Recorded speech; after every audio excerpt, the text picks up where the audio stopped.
जैसे आप कह रहे हैं कि सर बेलन का जो आयतन होता है, बेलन का आयतन वो क्या होता है, पाई आर स्क्वायर, अरे होता है ना। और आपने कहा कि सर जो वक्र पर क्षेत्रफल होता है ना वो 2 पाई आर होता है। अब सुनना है, इस पेज से मैं आपको पीछे सूत्र बताता हूं, सुनो एक बात बोल। ये सिर्फ क्या है, किस फॉर्म में दिखाई दे रहा है, क्या आपको ये वर्ग दिखाई दे रहा है, क्या आपको ये आयत दिखाई दे रहा है, आयत। देन ओके, अब मैं इस आयत को इस तरीके से फोल्ड करता हूं और ये अपना क्या बन गया, सिलेंडर। अरे बना है नहीं, ठीक बात। अब सिलेंडर बन गया। अब आप मेरे को ये बताओ, ये आपको क्या दिखाई दे रहा है, वर्ग, और ये भी आपको क्या दिखाई दे रहा है, वर्ग। एग्री हैं आप? वर्ग की परिधि क्या होती है, 2 पाई आर, और वर्ग की परिधि 2 पाई आर, और बेलन की ऊंचाई हाइट को अपन h से इंडिकेट करते हैं। देन ओके, अब सुनना जरा, एक ये वर्ग है और एक ये वर्ग है, और ये इस तरीके से खड़ा कर देता हूं, ये ऊंचाई बन गई।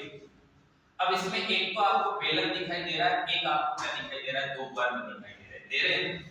बोल करना ताकि आगे मेंसुरेशन वाला पार्ट पढ़ाऊं तो मेरे भी कोई दिक्कत नहीं हो, और आगे सॉलिड ऑफ वॉल्यूम वाला पार्ट पढ़ाऊं तो भी कोई दिक्कत नहीं, उस बस को गाइडेंस से आप कहते हैं। अब आप मेरे को ये बताओ, गौर से सुनना, अंगुली की तरफ देखना, यहां से लेकर यहां तक मैं वापस अंगुली घुमा रहा हूं, मैंने वर्ग की परिधि बताई है, और ये क्या है, 2 पाई आर। इधर भी मैं कहूंगा कि यहां से लेकर यहां तक क्या है, 2 पाई आर, इसका मतलब, और ये क्या है, h है ना। अब गौर करना, मैं इसको ओपन कर रहा हूं, कर दिया। यहां से लेकर यहां तक क्या है, 2 पाई आर, और अब बताओ ये क्या है, ये क्या है, और ये क्या है, ओके। ये आयत था क्या आपके सामने, जिसकी आप ये लंबाई बता रहे थे, ये क्या बता रहे थे, चौड़ाई, और आयत का क्षेत्रफल आप बताते हैं लंबाई इंटू, तो ये क्या है, h, और ये क्या है, 2 पाई आर, और ये क्या है, तो बताओ इसका क्षेत्रफल क्या होगा, 2 पाई आर को किससे मल्टीप्लाई कर दो, h। ये क्षेत्रफल आया ही है। ये कौन सा क्षेत्रफल था, ये बेलन का वो क्षेत्रफल था जो समतल नहीं था, वो कर्व था। किस फॉर्म में था, कर्व, यानी वक्र रूप में था। और वक्र क्या होता है, इस तरीके से। अरे जैसे अपन हिंदी के अंदर लोग संस्कृत तो पढ़ते हैं कि वक्र का क्या होता है, रिजु, कि अपन सरल कहते हैं रिजु का एक, लेकिन अपन वक्र का इसी तरीके से अपन उसका विलोम शब्द बताएं तो वक्र का क्या होता है, रिजु। तो वक्र तो होता है टेढ़ा, इस तरीके से, रिजु क्या होता है, सीधा। तो ये कौन सा क्षेत्रफल है, वक्र पृष्ठीय क्षेत्रफल है, इसका, बेलन का, किसका, बेलन, यानी सीए से बोलते हैं, curve surface area of cylinder. एक बात, अब एक बात बताओ, अब इसको 2 रूपों में कैसे बांटा गया।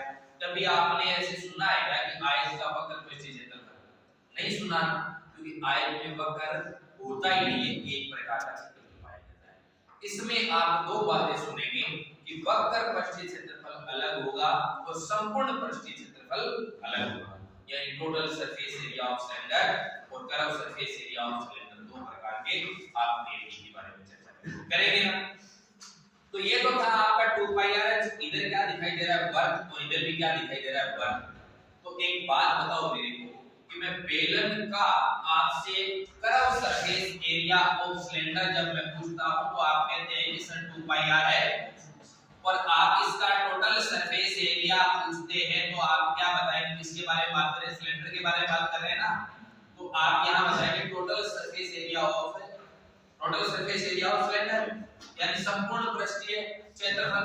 तो ये 2 पाई आर तो आएगा ही आएगा, क्योंकि अब तो सारे क्षेत्रफल की बात कर रहे हैं। और ये इधर पाई आर स्क्वायर है, इधर क्या है, 2 पाई आर स्क्वायर, वो इधर पाई आर स्क्वायर, इधर पाई आर स्क्वायर, बोलो कितना हो गया, 2 पाई आर स्क्वायर। आपको ये चीज ध्यान में रखनी है, नहीं कि आपको ये कि sir 2 pi r h plus r, ये जो याद रखते हैं वो तो लगाते हैं रटे, और ये जो पढ़ते हैं वो पढ़ते हैं कॉन्सेप्ट बेस्ड। ठीक है, एक तो रटने वाला तरीका होता है, एक कॉन्सेप्ट बेस्ड। ठीक बात। अब